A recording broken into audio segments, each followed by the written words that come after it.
Comienza en Radio María Yucat. El Catecismo para Jóvenes explicado por el Obispo de San Sebastián, Monseñor José Ignacio Munilla.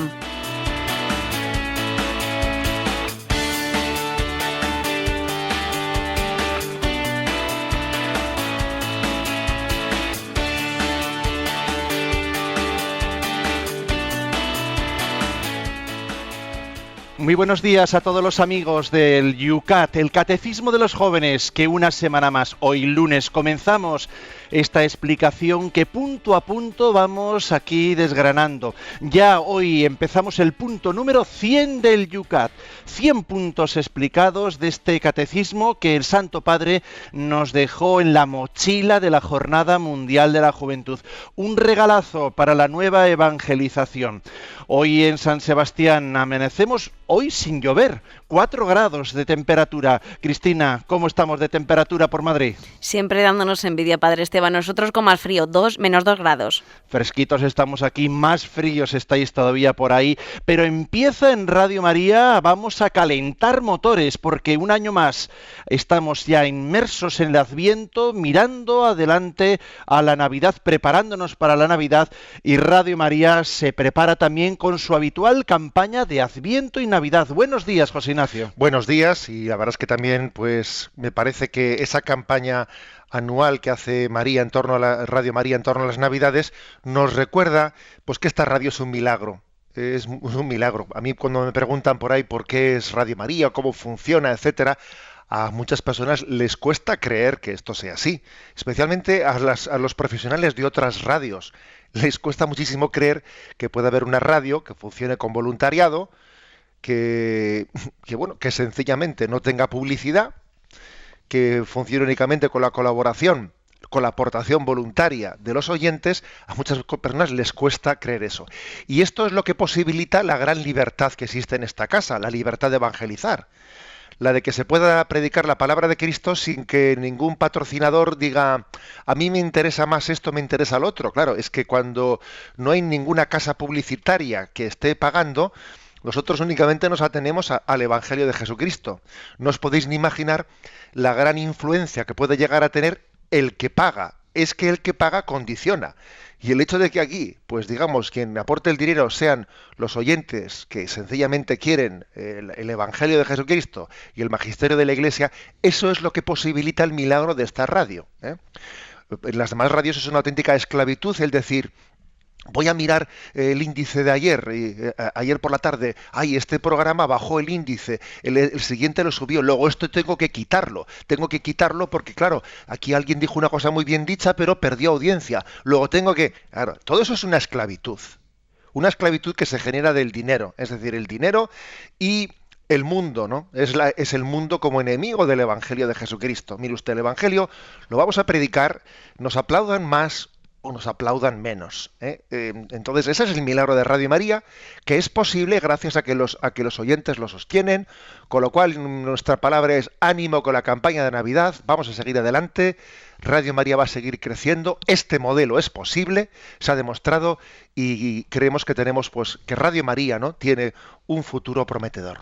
Sin ir más lejos, hoy a las 3 de la tarde y a las 11 de la mañana tendrás esos espacios habituales en los cuales te facilitamos, te posibilitamos el que puedas colaborar directamente sin dejar tus quehaceres, hacer la radio evangelizadora con nosotros. Contamos contigo. Comienza esa campaña de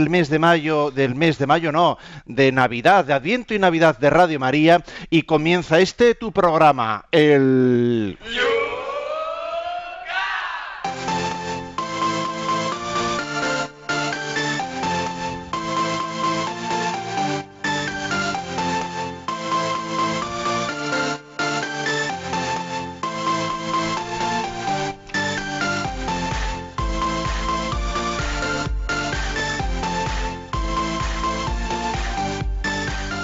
El Yucat de Radio María, que comienza todas las mañanas, para los que escucháis en directo, con esta sintonía que nos recuerda, estamos mirando hacia atrás, estamos mirando a los puntos que el viernes pasado desgranamos aquí y han quedado ahí todo el fin de semana para que podáis formular vuestras preguntas en torno a ellos. Y nosotros, pensando especialmente en los que escuchan en diferido, se bajan del podcast de Radio María este programa. Para ellos les dedicamos los primeros minutos dando respuesta a las preguntas planteadas en las redes sociales. El número 97 abría el programa del viernes pasado. Decía así: ¿son culpables los judíos de la muerte de Jesús?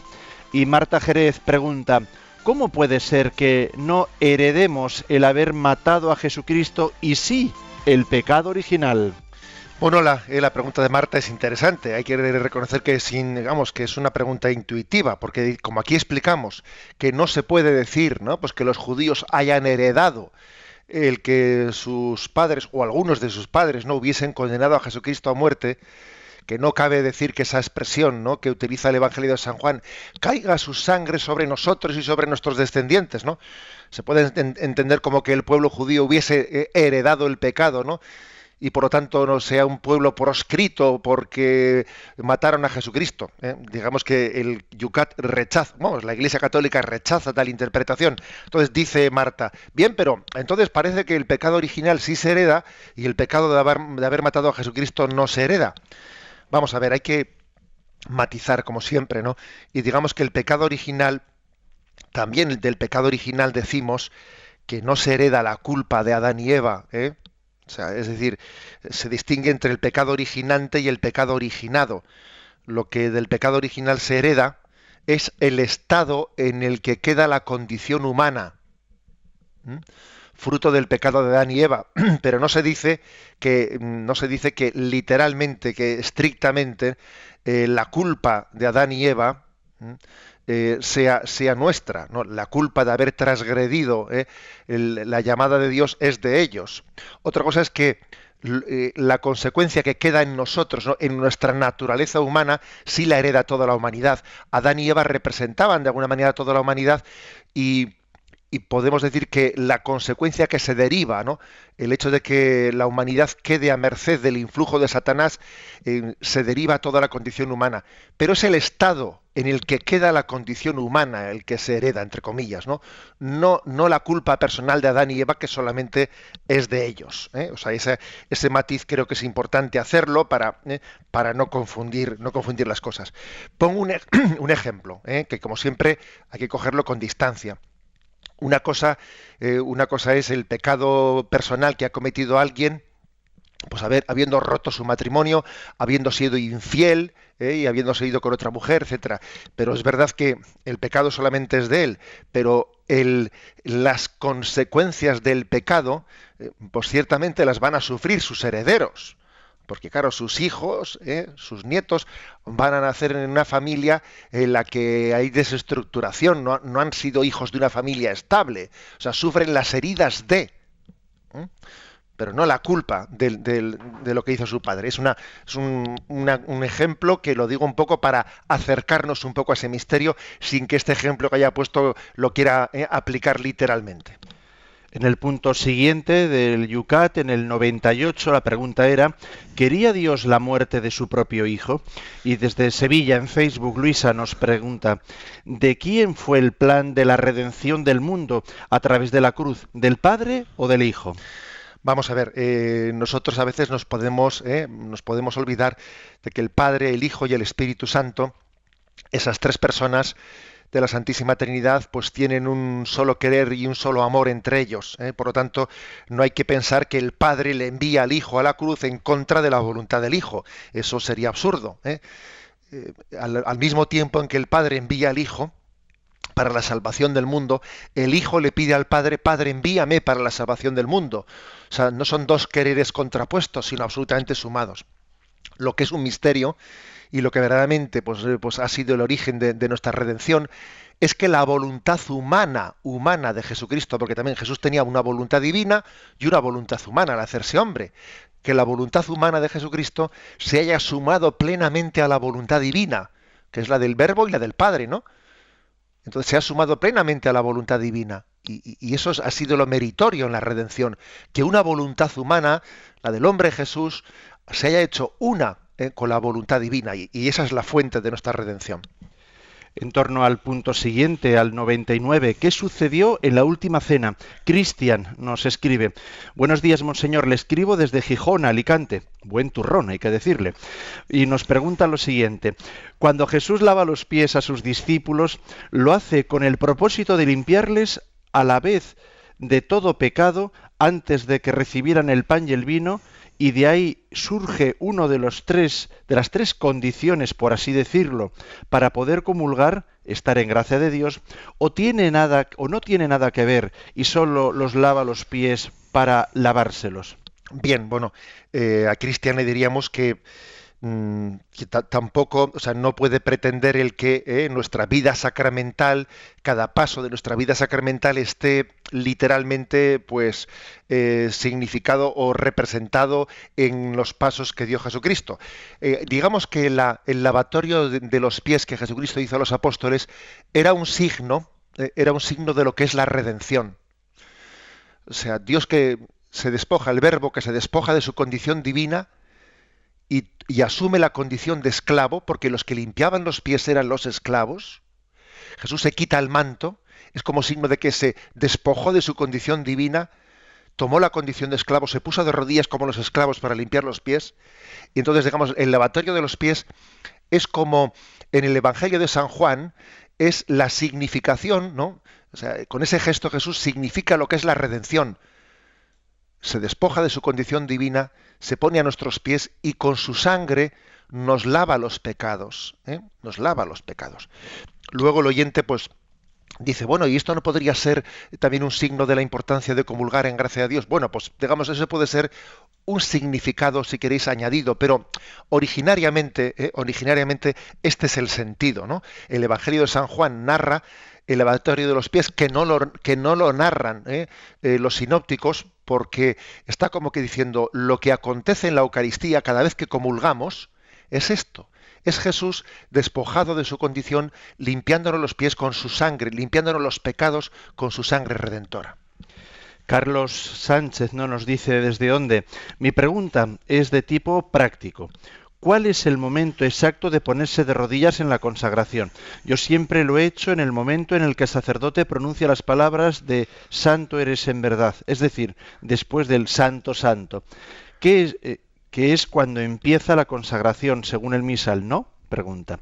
Pero el otro día el sacerdote de mi parroquia dijo que había que hacerlo en el momento en el que pone las manos sobre las ofrendas. ¿Me lo puede aclarar? Muchas gracias. Sí, el sacerdote tiene razón en esa explicación que dio, porque claro, si el oyente dice, yo lo hago en el momento en que se dicen las palabras, ya, pero un momento, es que hay varias plegarias eucarísticas y por lo tanto no en todas las plegarias eucarísticas es en el mismo momento, en la misma palabra. El momento en el que nos ponemos de rodillas es el momento en el que el sacerdote extiende sus manos sobre las ofrendas y invoca al Espíritu Santo para que venga sobre ellas y se conviertan el pan y el vino en el cuerpo y la sangre del Señor.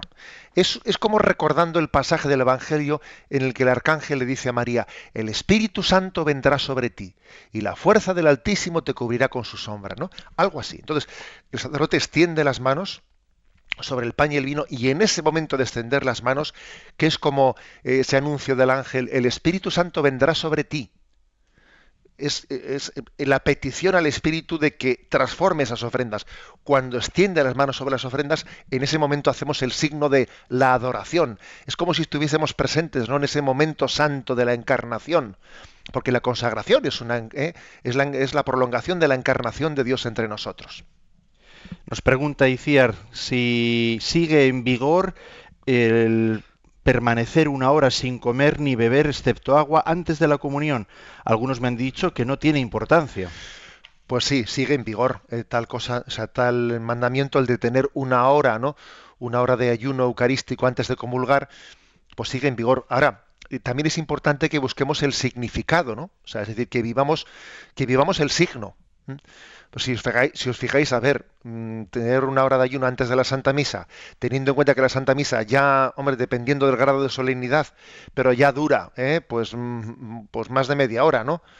Y luego encima salgo de casa y ya, o sea, en el fondo es poco rato antes de la Santa Misa, el ayuno. Yo creo que este signo de una hora de ayuno antes de la Santa Misa es como una invitación a tener una preparación previa antes de la Eucaristía, que uno va un rato antes y allí se pone en presencia de Dios para recibir la Eucaristía, o repasa las lecturas que van a ser proclamadas.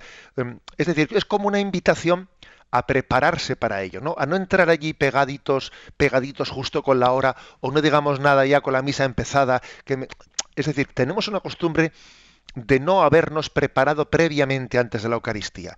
Y tan importante es la preparación previa antes de la Eucaristía que la post después de haber comulgado.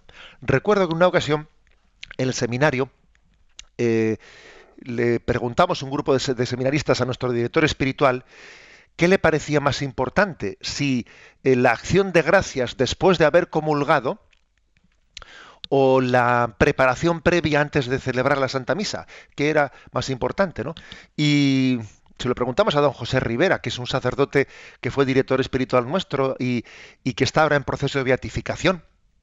Y él, sin dudarlo, dijo que le parecía más importante la preparación previa, que después, en el fondo, claro que es muy importante tener después un rato de acción de gracias, y por eso la Iglesia pone un silencio posterior después de la comunión, ¿no? Pero él decía que la clave está en la preparación previa, donde en el fondo uno se dispone a lo que va a recibir, ¿eh? O sea, el Señor lo que necesita para poder tener todo el fruto es la acogida, ¿eh? La acogida. Bueno, pues esto vaya como una respuesta, pero también un poco ampliada de la pregunta de Iciar.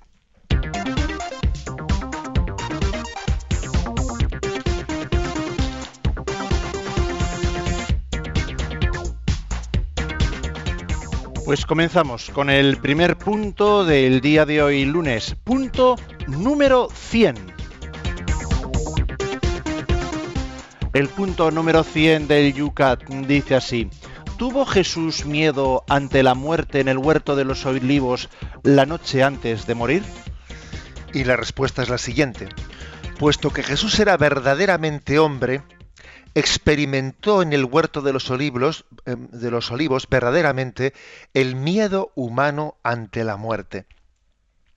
Con las mismas fuerzas que tenemos todos nosotros, Jesús tuvo que luchar por su asentimiento interior a la voluntad del Padre de dar su vida por la vida del mundo.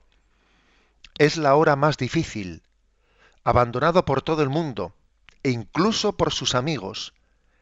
Jesús se decidió finalmente por el sí. Padre mío, si este cáliz no puede pasar sin que yo lo beba, hágase tu voluntad. Bueno, es decir, esta pregunta se adentra un poco en lo que está pasando dentro de Jesús en el huerto de los olivos. Y vemos que lo que aconteció allí pues es algo especialmente misterioso, ¿no? Que atestigua que Jesús es hombre, pues no con apariencia humana, no, sino que es hombre con todas las consecuencias. Jesús sintió miedo, sintió tedio, que es una expresión que parece que está como cercana a lo que ocurre en nosotros cuando nos desesperamos, tedio, o sea, un peso tremendo, ¿no? Sintió el peso tremendo de lo que iba a sobrevenir encima de él, hasta el punto, por cierto, de que el Evangelio dice que llegó a sudar sangre, a sudar gotas de sangre. Sabemos, tenemos pues la referencia médica de que algunos condenados a muerte en Estados Unidos, en la víspera de su ejecución, en su angustia, han llegado a sudar sangre. O sudar sangre es un fenómeno en el que, dada el grado de angustia, de dilatación, pues el sudor está mezclado con un poco de sangre, es decir, porque el grado de excitación hace, y por eso, fijaros bien, se le suele dar a muchos condenados a muerte en la víspera de esa ejecución algún tipo de calmante. Fijaros bien, esto forma parte de ciertas realidades que ocurren por ahí, y conste, y lo digo públicamente, pues que sabéis que la Iglesia ha proclamado públicamente en su catecismo, etcétera, su ser contrario a la pena de muerte. Fijaros el hecho de que los condenados a muerte, en esa angustia, algunos de ellos, ¿no?, pues reciben por prescripción médica algún tipo de calmante, ¿no?, por la angustia que van a recibir. Bueno, pues este es Jesús. Este es Jesús que afronta la muerte sin ningún tipo de calmante, ¿no? De calmante, sino voluntariamente, ¿no? Entregando su vida. Y el Jesús que al mismo tiempo que siente pavor, siente tedio, no se, no se echa atrás y vence la última de las tentaciones. La última de las tentaciones que Jesús tiene es la de decir, bueno, pero ¿para qué va a servir esto que estás haciendo? ¿Para qué va a servir? Tú aquí estás entregando tu vida y mira cuántos te van a rechazar, mira cuántos se van a burlar de ti, cuántas blasfemias, cuántas herejías, cuántas idolatrías, cuánto pecado, cuánta falta de santidad, cuánta falta de generosidad en tus sacerdotes, en los apóstoles que has elegido, en los obispos que les van a suceder, pero tú te das cuenta para qué va a servir, no te das cuenta que, o sea, es decir, el peso de esa tentación sobre Jesucristo es un peso tremendo. Es un peso tremendo. Satanás está poniendo toda la carne en el asador en este momento, porque sabe que dice o ahora o nunca. ¿eh? Está probando la condición humana de Jesús que como condición humana que es, se agarra a la vida, porque existe en nosotros un instinto de supervivencia, y Jesús lo tiene como hombre, y se agarra a la vida, y tiene esa lucha, ¿no? Esa lucha propia que tenemos todos los humanos. Bueno, pues nosotros miramos, Jesús pidió, en este momento tan misterioso, Jesús pidió a Pedro, a Santiago y a Juan que le acompañasen, pidió compañía. Y curiosamente, además, la compañía se la pidió a los 3 apóstoles que habían tenido con él una especial experiencia de gloria en el Tabor, los que habían visto la gloria de Cristo, que también hace poco lo explicó el Yucat, esa gloria que se reflejaba, que parece que transparentaba, ¿no?, la humanidad de Jesucristo, su divinidad. Esos 3 mismos ahora, Pedro, Santiago y Juan, son los que van a ser testigos del momento más duro de Jesús tumbado, boca abajo, sudando sangre. Y es como si Jesús dijese, pido almas que compartan conmigo la pasión por el mundo, por su salvación. Pido que algunos también, ¿no?, reciban la llamada de Dios a padecer con el que padece, a sufrir con Jesucristo. Padecer con Cristo. Por cierto, San Ignacio de Loyola, en sus ejercicios espirituales, dice esto, padecer con Cristo. Él dice, pida al ejercitante, cuando va a meditar la pasión, dice, dolor con Cristo doloroso, quebranto con Cristo quebrantado, lágrimas, pena interna, de tanta pena que Cristo pasó por mí. O sea, es curioso, ¿no? O sea, los santos, San Ignacio de Loyola, nos piden que nos introduzcamos en el misterio de la pasión sintiendo con Cristo, padeciendo con Él. O sea, no solo estoy llamado a ver esto como quien ve en la televisión un espectáculo, no, estoy llamado a participar de la cruz de Jesucristo. Y además, cuando decimos pena de Cristo, no se trata únicamente de ver la compasión, a nivel de compasión. Porque, no sé, la compasión, a ver, también cuando alguien ve que un perrito le ha atropellado un coche, le da pena, le da compasión. No, se trata de algo distinto, ¿no? Es más profundo, se trata de penetrar en el corazón de Cristo, sumergirse en su amargura, que es infinita, la amargura del Dios hombre, asomándonos al misterio de Jesús que carga con los pecados de toda la humanidad. Por ejemplo, ayuda a entender esto en esa reprensión que Jesús hace a aquellas mujeres que lloran por él. Es una reprensión auténtica a la falsa pena, a una insuficiente compasión humana que se queda un poco en la periferia, ¿no?, en la epidermis. Aquellas mujeres que están viendo un puro hombre y lloran por él, y Jesús les dice, mujeres, no lloréis por mí, llorad más bien por vosotras. Porque si en el leño verde se hace esto, en el seco, ¿qué no se hará? O sea, es decir, es una reprensión que les está como diciendo, adentrémonos en este sufrimiento y daros cuenta que el sufrimiento de Cristo es porque carga con los pecados del mundo. Es como si les dijese a aquellas mujeres, lo que os debía de doler es que el amor de Dios sea despreciado. y las consecuencias que se derivan de ello, ¿no? Jerusalén, Jerusalén, cuántas veces he querido reuniros como la gallina reúne a sus polluelos debajo de las alas y no habéis querido. Esto es lo que nos tenía que doler, ¿no? Nos tiene que doler que el amor no es amado, ¿eh? Es un gran don espiritual participar de los sentimientos de la pasión de Cristo. Porque digamos que con espíritu de humildad el Señor nos invita a veces, ¿no?, de una manera especial a algunas personas, pero a todos en general, a participar de los sentimientos que Él tuvo, ¿no? Dice San Pablo a los filipenses, tened todos los mismos sentimientos de Cristo. Es decir, estamos llamados a participar del momento, no solo del Tabor, de la gloria, también del momento de Getsemaní. ¿Quieres ser íntimo de Jesucristo? Mira, adéntrate en el Tabor, en la gloria, y adéntrate también en Getsemaní. Y entonces comprenderás, conocerás el corazón de Cristo. Es lo que se nos dice en este momento. Por cierto, que el Yucat, en uno de esos comentarios adláteres, ¿no?, que ha puesto la imagen, una imagen que se conserva del año 200, que está en el Palatino romano, y es una cruz burlesca en la que, bueno, pues se ve como un burro, un hombre con rostro de burro, crucificado, y hay una inscripción que dice: Anaxámenos adora a su Dios. Se están burlando de un cristiano que se llamaba Anaxámenos, que está adorando a su Dios, y le ponen con cara de burro. Fijaros, ¿no?, esta inscripción que se conserva, ¿no? O sea, esta blasfemia, esta inscripción está ya haciendo referencia a cómo el seguimiento de Jesucristo ha tenido burla, incomprensión desde siempre, ¿eh? A veces nosotros pues vemos hoy como no hace mucho, ¿no?, ocurrió que en una televisión, hace unos años, una televisión española se hizo un programa verdaderamente pues blasfemo, ¿no?, sobre cómo cocinar un Cristo, y allí se sacó un Cristo y se desmenuzó y se puso en una sartén cómo cocinar un Cristo, ¿no? Y dice uno, madre mía, eso ocurrió, y luego encima, digamos que cuando fue denunciado tal persona por falta de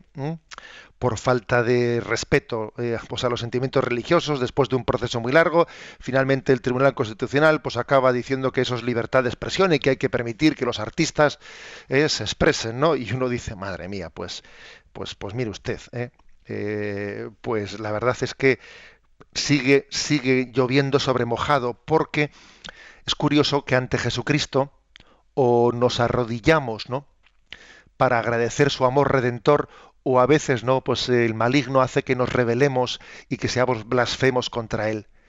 Es signo de contradicción. O nos arrodillamos para adorarle o le blasfemamos, ¿no? Por algo será que en nosotros provoca reacciones tan encontradas, porque ante el Dios hecho hombre, no se puede ser indiferente. Es la clave, ¿no?, de lo que significa. La cruz no deja indiferente a nadie. Es un signo tan fuerte que provoca en nosotros una respuesta. Pues bien, esta es la respuesta del número 100. Sí, ciertamente Jesús tuvo miedo, tuvo tedio, luchó en aquel momento y dio un sí definitivo, ¿no?, que venció al Satanás que quería apartarle del camino mesiánico.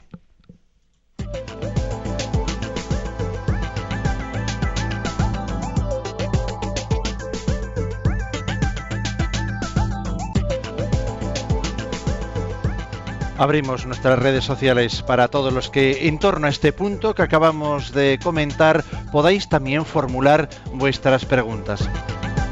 Sabéis que lo podéis hacer en Twitter citando en vuestra pregunta @obispo Munilla. También lo podéis hacer en la página de Facebook de este programa, Yucat Radio María. Hacerlo, por favor, no fuera en un post, sino hacerlo debajo de la pregunta que acabamos de comentar, la número 100.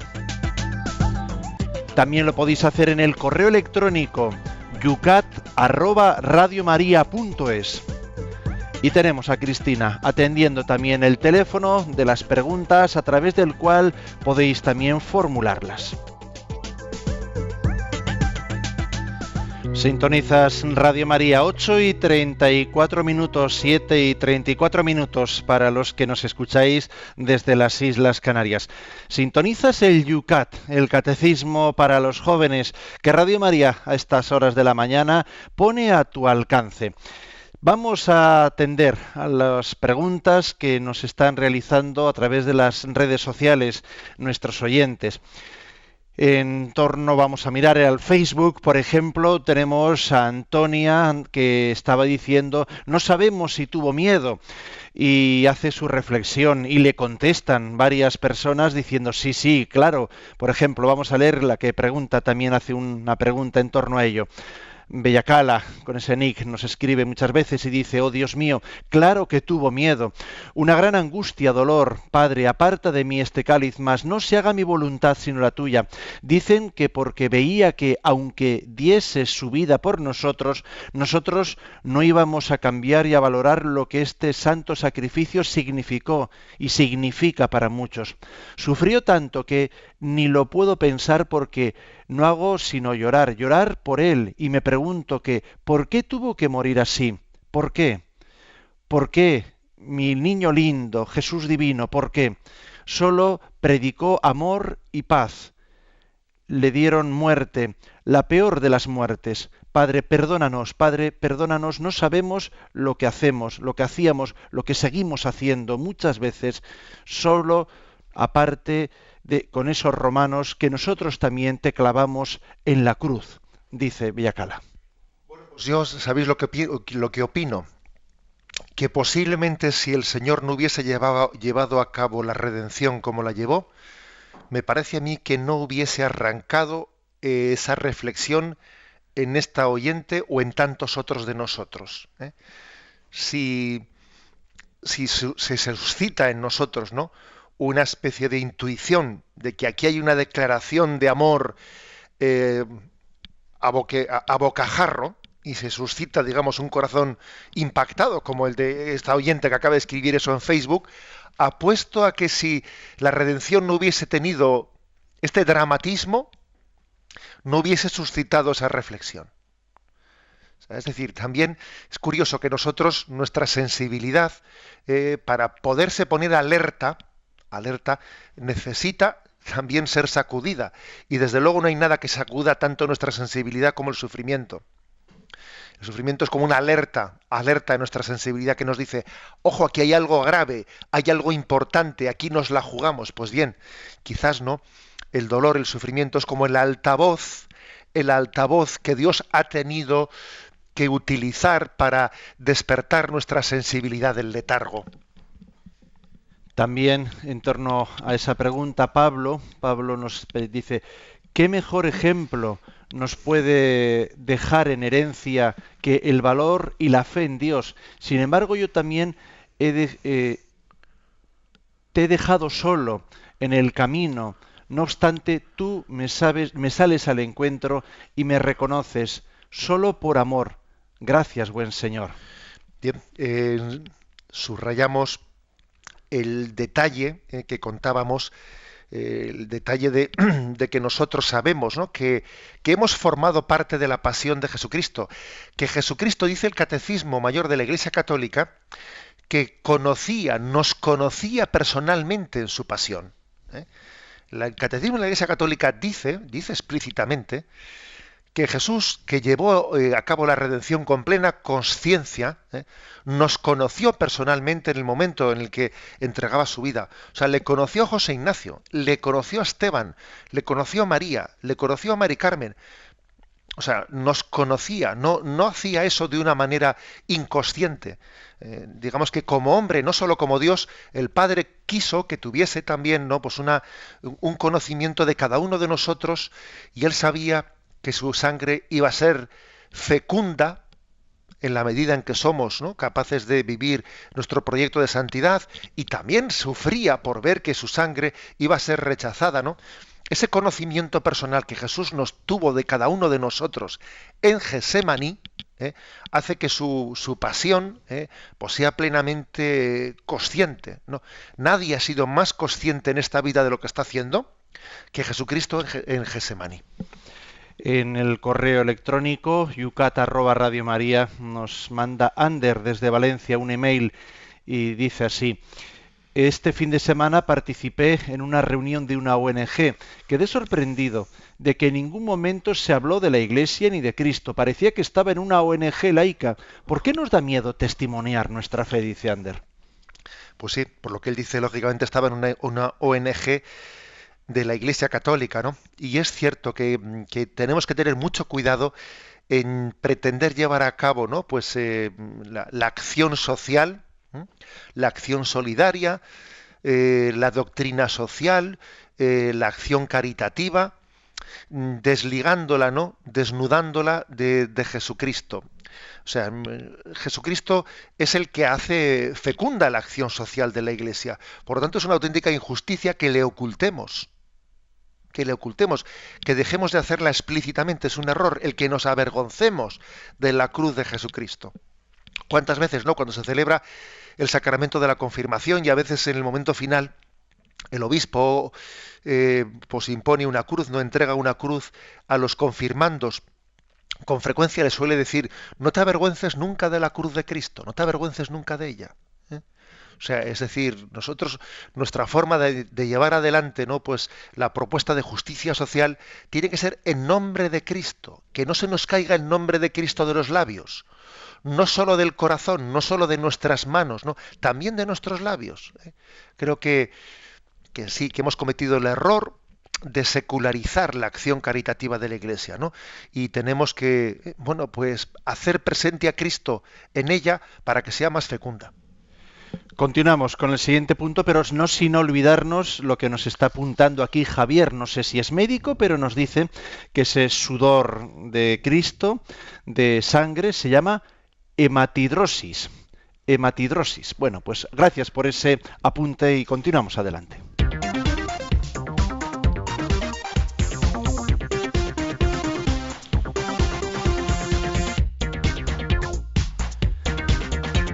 Continuamos adelante en el Yucat. El segundo punto para la segunda parte de este programa del día de hoy lo tenemos compartido también en el Facebook de este programa Yucat, @radiomaria.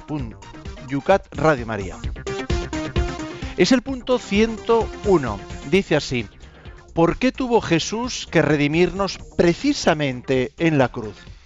Y la respuesta es: la cruz en la que Jesús inocente fue ajusticiado cruelmente es el lugar de la máxima humillación y abandono.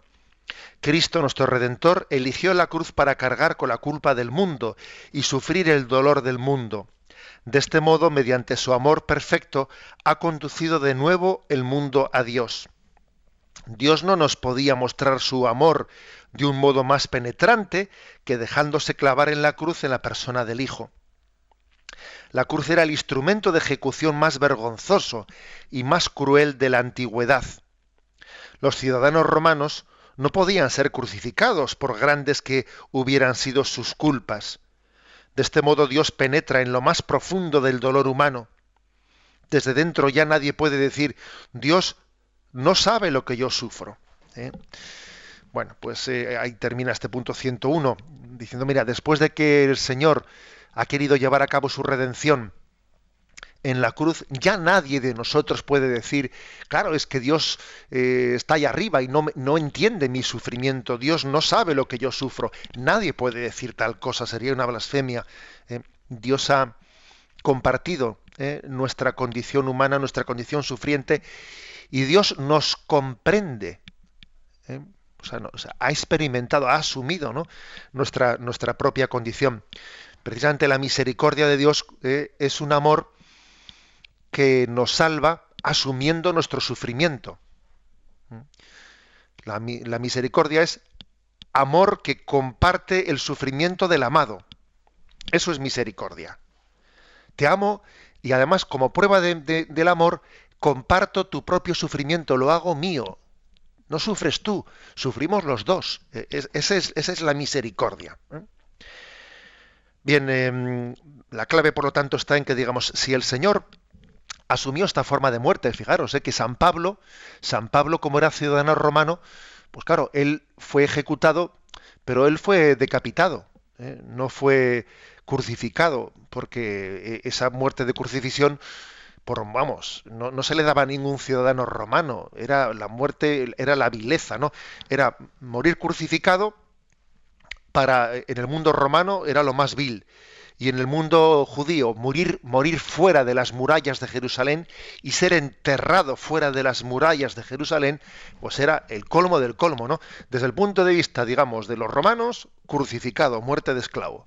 Desde el punto de vista de los judíos, morir fuera de las murallas. O sea, es la muerte, es una forma de muerte del proscrito.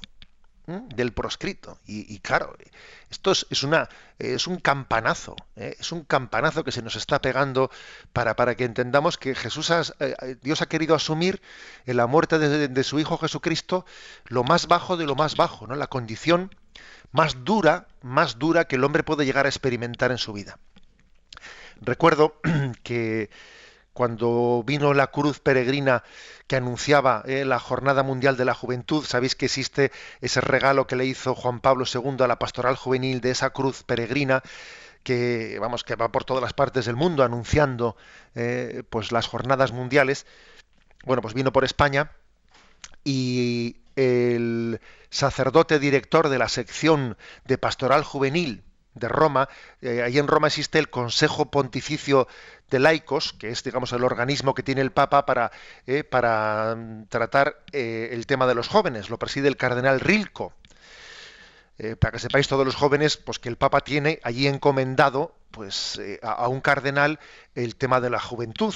Es el Consejo Pontificio para los Laicos, dentro del cual hay una sección de pastoral juvenil y la dirige pues el padre Éric Jacquinet, que es un sacerdote francés al que le enviamos saludos y nos está escuchando. Bueno, pues él vino a España al comienzo de esa peregrinación y nos dio, recuerdo que nos dio un pequeño retiro a todos los responsables de la pastoral juvenil. Le pedimos que antes de que esa cruz comenzase a peregrinar, que nos explicase qué significaba, ¿no? O sea, qué queremos explicar a los jóvenes qué significa esa cruz. Y nos habló de ocho claves de ese misterio de la cruz de Cristo mostrado a los jóvenes.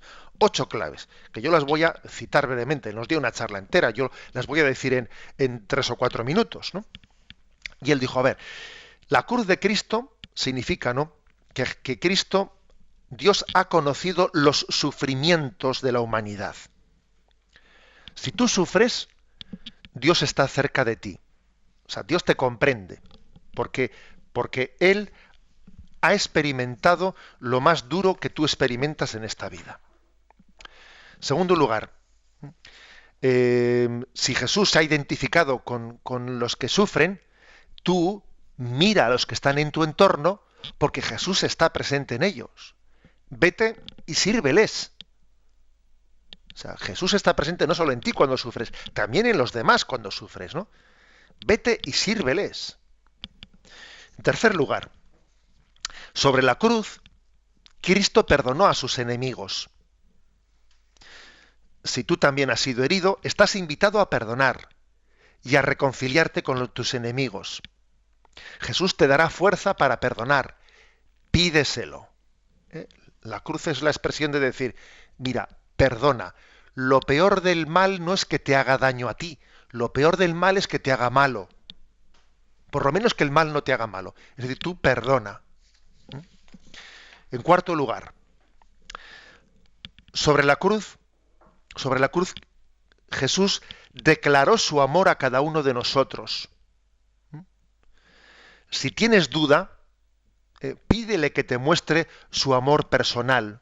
La prueba inequívoca del amor que Dios nos tiene es el sufrimiento por la persona amada. Luego yo no puedo dudar de que Jesús me quiere, porque me lo ha expresado no con un ramo de flores, no, me lo ha expresado con la cruz, y ese no es un signo ambiguo, ahí no cabe dudas. Si alguien me entrega flores, pues yo qué sé, pero si alguien sufre por mí, no puedo dudar de ello. En quinto lugar, sobre la cruz, Dios dio su vida por el perdón de nuestros pecados. Pues entonces la consecuencia, cuando miramos la cruz de Cristo, es, si Él entregó su vida por el perdón de mis pecados, le voy a dar mis pecados, ¿no? Y le voy a prometer luchar para no recaer en ellos, ¿no? el sacramento del bautismo y de la reconciliación es como dejarnos bañar por esa agua y sangre que brotó del costado de Cristo cuando fue traspasado por la lanza. Dale tus pecados, Él ha venido a rescatarte de ellos. En sexto lugar, sobre la cruz Cristo murió para abrirnos el cielo. Reza por los difuntos que conoces y por los que no conoces, y nadie reza por ellos, ¿eh? Y recibe la esperanza de la vida eterna. O sea que es que la cruz es la llave de la vida eterna. Imagínate una llave, esas llaves que abren una cerradura que... Bueno, pues Jesús es, la cruz de Cristo es la llave que abre esa cerradura.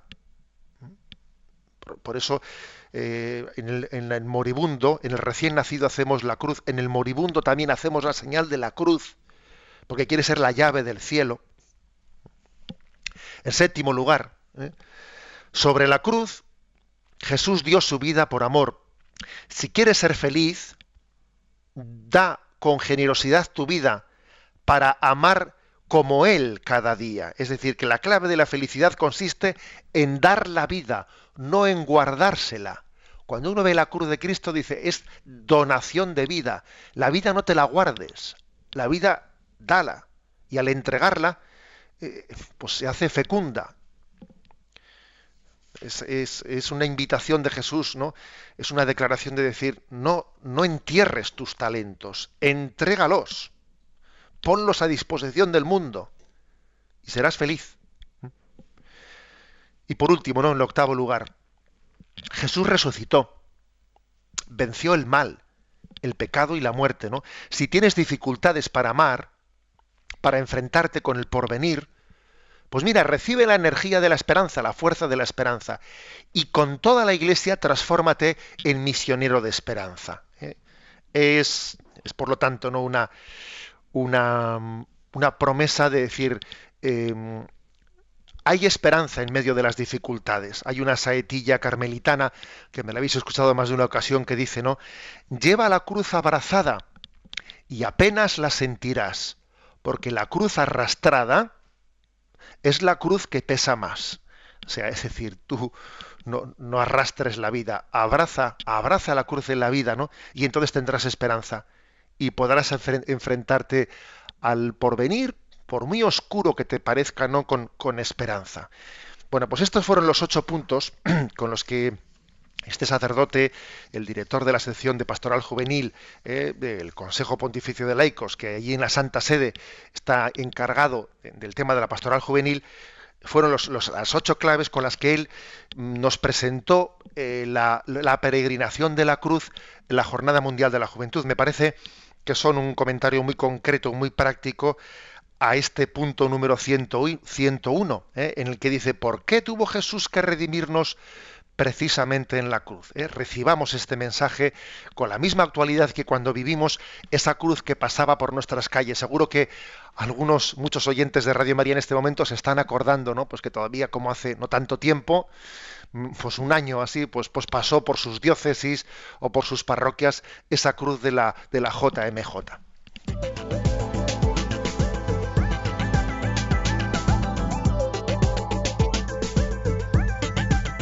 Son las 8:53.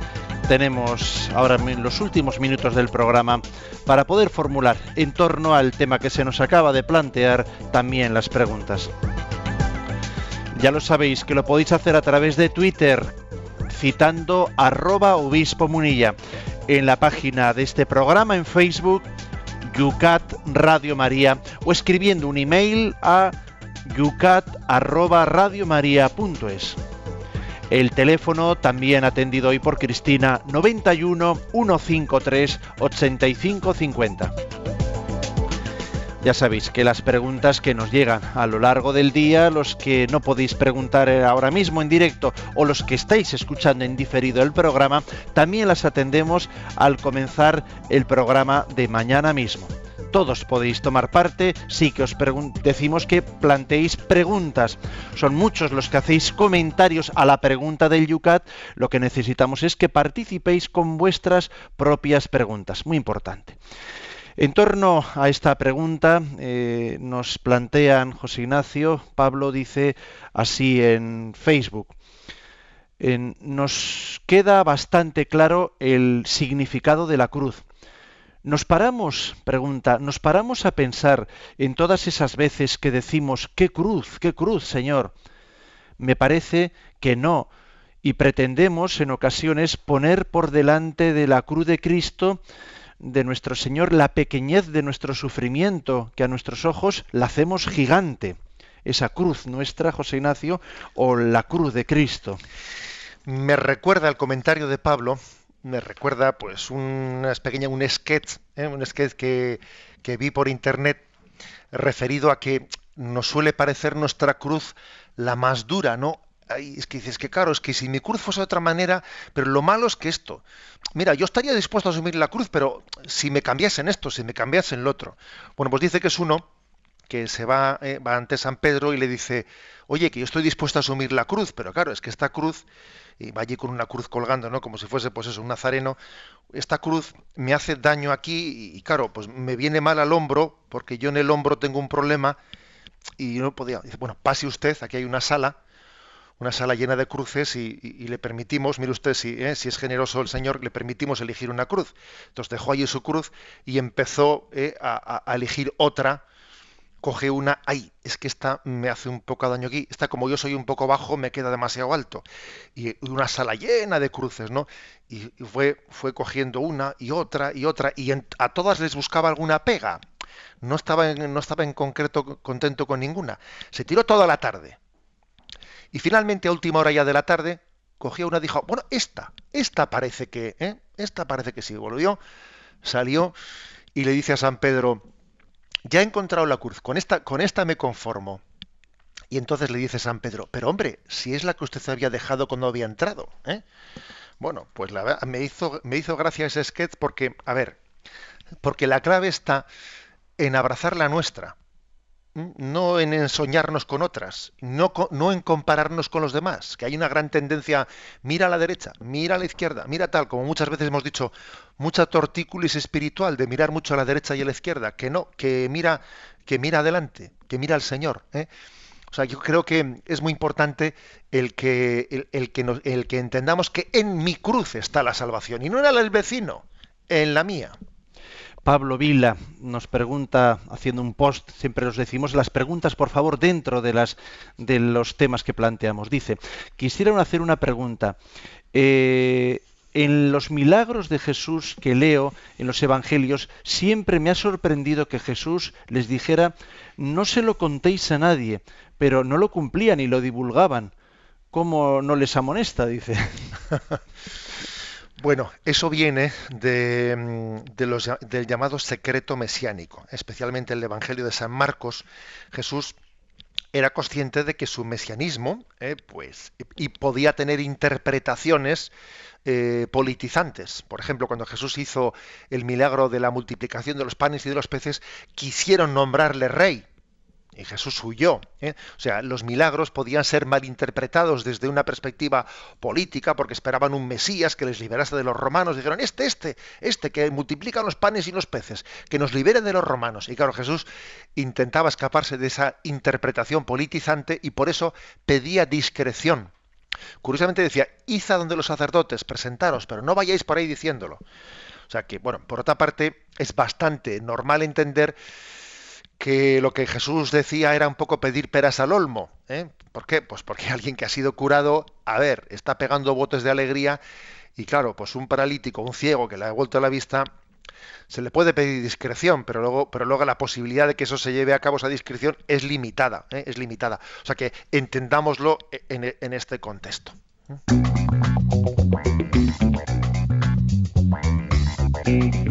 No tenemos tiempo para más, José Ignacio, pero vamos a plantear los puntos que mañana desgranaremos aquí en el Yucat. Pues son los puntos 102 y 103. El 102 dice, ¿por qué debemos nosotros también aceptar el sufrimiento en nuestra vida y así cargar con la cruz y con ello seguir a Jesús? Y el 103, ¿murió Jesús realmente o quizás pudo resucitar precisamente porque solo había sufrido la muerte en apariencia? Como veis, dos puntos más sobre el tema de la pasión de Jesucristo. Y terminamos recibiendo la bendición. La bendición de Dios Todopoderoso, Padre, Hijo y Espíritu Santo, descienda sobre vosotros. Alabado sea Jesucristo.